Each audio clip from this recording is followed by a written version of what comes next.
Assalamualaikum warahmatullahi wabarakatuh. Perkenalkan, saya Bidan Hanalianti. Saya adalah salah satu bidan desa yang bekerja di puskesmas di wilayah Kabupaten Indramayu. Di saat era pandemi COVID-19 seperti ini, kita dituntut untuk terus melakukan protokol kesehatan. Protokol kesehatan yang dimaksud yaitu jaga jarak, memakai masker, dan sering mencuci tangan. Oleh karena itu, kita sebagai bidan desa yang bekerja di lapangan dihadapkan pada permasalahan sangat jarangnya komunikasi dengan ibu hamil di wilayah kerja di puskesmas kami. Oleh karena itu, saya bermaksud untuk membuat video ini tujuannya agar bisa mengedukasi ibu hamil untuk tetap bisa tatap muka atau melakukan kelas ibu hamil secara online. Pada video kali ini, saya akan membahas tentang standar pelayanan 10T yang dilaksanakan di puskesmas wilayah kami. Standar pelayanan yang pertama yaitu ibu hamil harus dilakukan penimbangan berat badan dan pengukuran tinggi badan. Penimbangan berat badan ini tujuannya adalah untuk memantau apakah ibu hamil tersebut dalam batas normal atau tidak. Batas normal seorang ibu hamil idealnya adalah kenaikan berat badannya antara 12 sampai 18 kg. Sedangkan tinggi badan yang ideal untuk ibu hamil adalah di atas 145 cm, karena apabila tinggi badan kurang dari 145 cm itu akan ada kecenderungan untuk panggul sempit. Standar T yang kedua yaitu adalah pengukuran tekanan darah. Tujuan pengukuran tekanan darah di sini yaitu untuk mengetahui apakah tekanan darah kita dalam batas normal atau tidak. Batasan normal tekanan darah itu antara 110/80 sampai dengan 140/90 mmHg. Jika tekanan darah ibu hamil melebihi batas normal atau di atas 140/90 mmHg, maka ibu akan ada kecenderungan untuk mengalami preeklamsi atau eklamsi. Eklamsi yaitu suatu keadaan di mana ibu hamil mengalami kejang-kejang. Standar T yang ketiga yaitu ukur lingkar lengan atas dan nilai status gizi ibu. Standar nilai yang normal yaitu 23,5 cm. Jika lingkar lengan atas ibu hamil tersebut kurang dari 23,5 cm, maka ibu tersebut dikategorikan sebagai ibu hamil kek atau kekurangan energi kronis. Pada saat pemeriksaan awal kehamilan, kita juga harus mengetahui indeks massa tubuh ibu hamil tersebut. Tujuannya, ibu hamil tahu berapa kenaikan berat badan ideal yang harus dicapai selama kehamilannya. Untuk mendapatkan indeks massa tubuh itu menggunakan rumus. Rumus yang digunakan adalah berat badan per tinggi badan dalam meter dikuadratkan. Kalau sudah diketahui hasilnya, maka akan ada kategori, apakah kategori itu masuk ke dalam kategori kurus, normal, atau gemuk. Ini adalah tabel klasifikasi IMT menurut WHO dan standar nasional. Dan ini adalah kenaikan bobot ideal ibu hamil sesuai dengan standar IMT-nya. Standar T yang keempat yaitu ukuran tinggi fundus uteri. Tinggi fundus uteri ini biasa disebut juga dengan tinggi puncak rahim.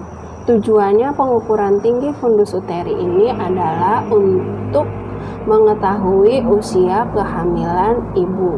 Apabila tinggi fundus uteri dan usia kehamilan ibu tidak sesuai, maka perlu dilakukan pemeriksaan oleh dokter spesialis kandungan untuk dilakukan USG dan mengetahui berapa usia kehamilan janin. Jika tinggi fundus uteri lebih tinggi daripada usia kehamilan, dikhawatirkan ibu hamil tersebut mengalami bayi besar, atau bisa juga ibu mengalami penyakit diabetes mellitus atau biasa disebut dengan penyakit gula.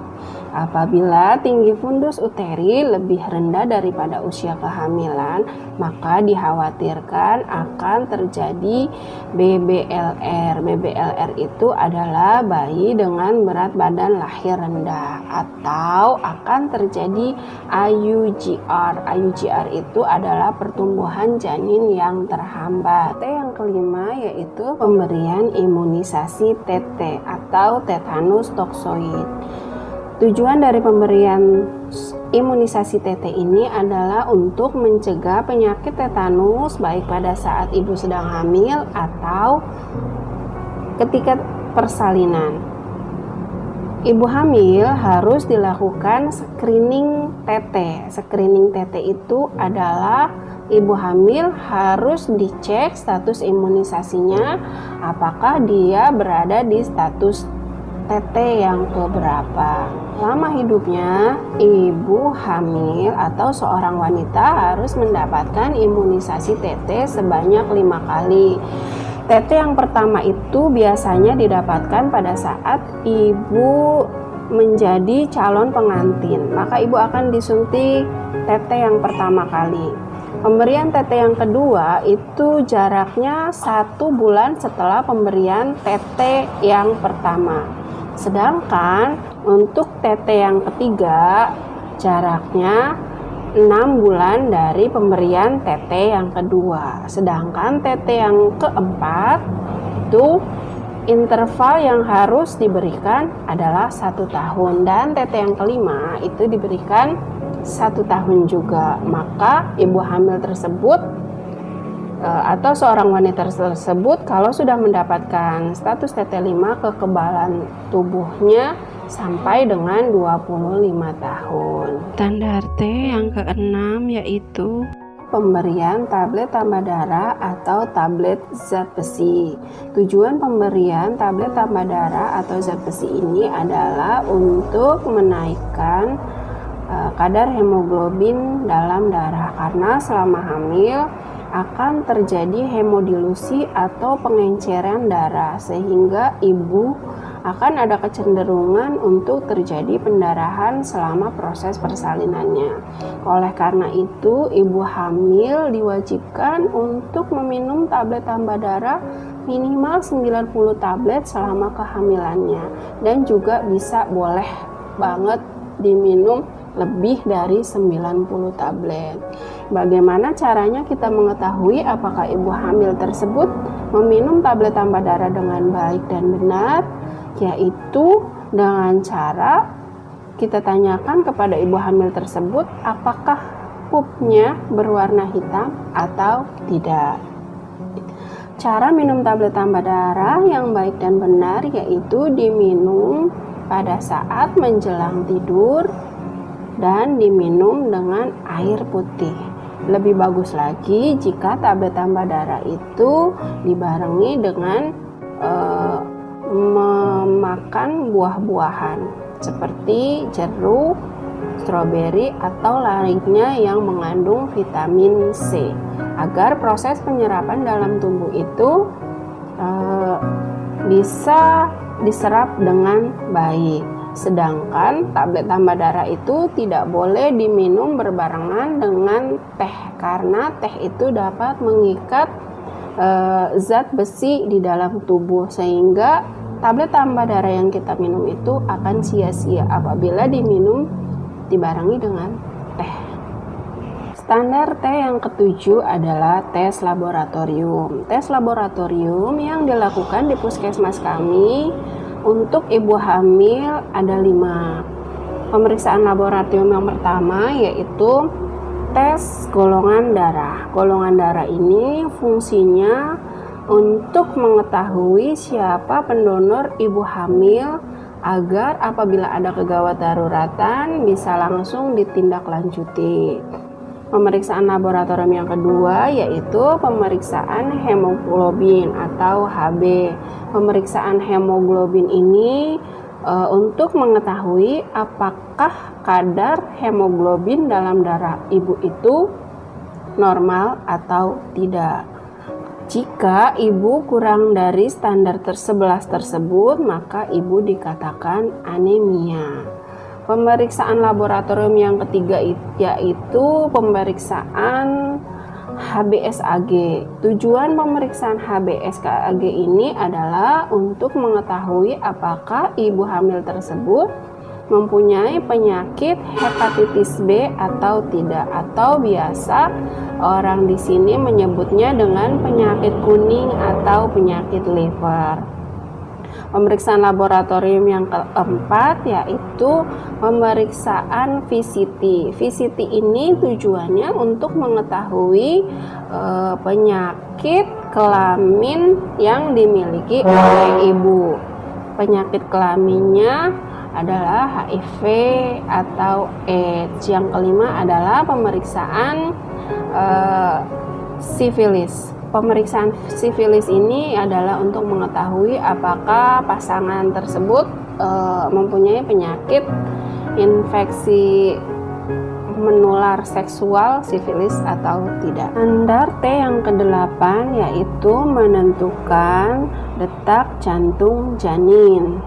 Tujuan pemeriksaan detak jantung janin ini adalah untuk mengetahui faktor resiko kematian karena kelainan bawaan atau infeksi atau gangguan pertumbuhan. Sehingga jika detak jantung janin mengalami hal yang tidak normal, bisa dikonsultasikan dengan dokter spesialis kandungan. Biasanya pada ibu hamil, anak yang pertama itu bisa dirasakan gerakan janin pada usia kehamilan 18 minggu. Sedangkan pada kehamilan anak kedua atau lebih, gerakan janin bisa dirasakan pada usia kehamilan 16 minggu. Karena ibu hamil anak kedua atau lebih itu biasanya lebih sensitif atau lebih peka untuk merasakan gerakan janin. Detak jantung janin yang normal itu adalah sekitar 120 sampai 160 kali per menit, dan itu bisa dilihat atau didengar dengan menggunakan Dopton atau USG oleh dokter kandungan. Apakah keadaan detak jantung janin bayi ibu itu normal atau tidak? Standar T yang ke-9 yaitu tata laksana kasus. Tata laksana kasus di sini adalah untuk ibu hamil yang mengalami resiko tinggi pada kehamilannya, maka perlu dilakukan perawatan dan fasilitas kesehatan yang memadai untuk faktor resiko yang diderita oleh ibu tersebut. Sedangkan standar T yang ke-10 yaitu temu wicara atau konseling. Temu wicara atau konseling ini adalah tujuannya untuk mendapatkan informasi yang sejelas-jelasnya kepada ibu bidan, apakah ada hal-hal lain yang bisa ditanyakan oleh ibu hamil tersebut. Nah, itu saja penjelasan dari saya mengenai standar pelayanan antenatal care 10T. Mudah-mudahan ibu di puskesmas juga mendapatkan pelayanan sesuai standar 10T agar kehamilan ibu diperiksa lebih berkualitas. Jika ada hal-hal yang kurang dimengerti, boleh ibu-ibu tanyakan kepada bidan yang memeriksa kehamilan ibu. Jika ibu-ibu ada pertanyaan atau hal yang perlu dibahas secara lebih spesifik, silakan tuliskan di kolom komentar. Dan apabila video ini bermanfaat, silakan share ke sosial media yang ibu-ibu punya. Jangan lupa untuk like, komen, dan subscribe agar saya lebih semangat lagi untuk membuat video edukatif dan menarik lainnya. Terima kasih. Wassalamualaikum warahmatullahi wabarakatuh.